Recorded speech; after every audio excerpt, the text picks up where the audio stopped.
Howdy. I'm Ann Francis, and you've moseyed into a twofer here at Trailers from Hell. First, it's another edition of Unfairly Maligned, where I take a look at a movie whose reputation needs some rehabilitation. And second, it's Shameless Plug Day, in this case for this sparkling restoration from Kino Lorber with a rollicking commentary by yours truly and my old pal Courtney Joyner. Why not order a copy today? Why did I do that? It's my copy. Anyway, John Sturges' The Hallelujah Trail is an epic comedy western filmed in Ultra Panavision, aka one-camera Cinerama, and running around 2 3/4 hours. It was one of several big roadshow comedies, including The Great Race and Those Magnificent Men and Their Flying Machines, which hoped to cash in on the enormous success of the greatest movie ever. And if you don't know what picture that is by now, you must be new around these parts. Now, my initial viewing of the film was under less than ideal circumstances. Dayton Cinerama Theater had booked The Sound of Music, even though it wasn't in Cinerama, and the goddamn thing was making do-re-mi for 2.5 friggin' years, which meant that every single Cinerama film released during that period ended up showing in a plain old 35mm. But even so, I still found it a delight, and that opinion hasn't changed. If anything, I think I like it even more now, having seen a lot more westerns since then.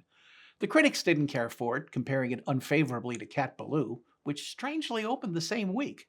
And the box office matched that. But enough negativity. Let's look at a film in which everyone's after the same thing. And it rhymes with risky. The year is 1877, and trouble is brewing in the great Southwest. The natives are restless.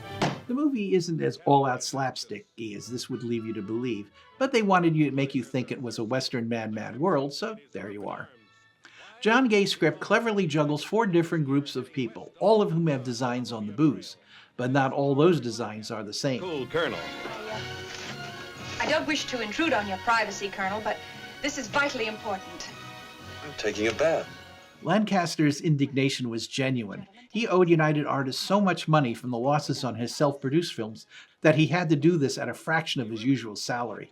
Plus, he was never entirely at home in comedy, especially broad ones. Also true of director Sturges.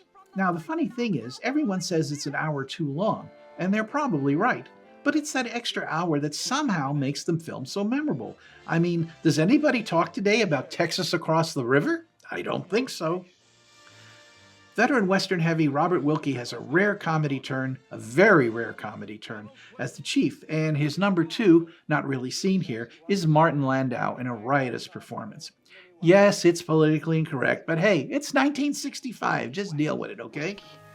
That chief, he's a real boozer, Colonel. Dub Taylor, John Anderson, and Whit Bissell are also on hand, with wry narration by the stentorian John Daner. You let us smash a barrel, one barrel, and I'll have those brass buttons ripped off your chest in the very halls of Congress. Now, I'm a taxpayer and a good Republican. You'll say that one more time, Mr. Wallingham, and I'll bust you right in the nose. And when they meet, all hallelujah breaks loose along the Hallelujah Trail. That shot of a man falling off a wagon was the tragic death of stuntman Bill Williams. It was not only left in the film, but strangely this trailer as well. With stunning photography by Robert Surtees and a rousing score by Elmer Bernstein, this Mirish production is Class A all the way.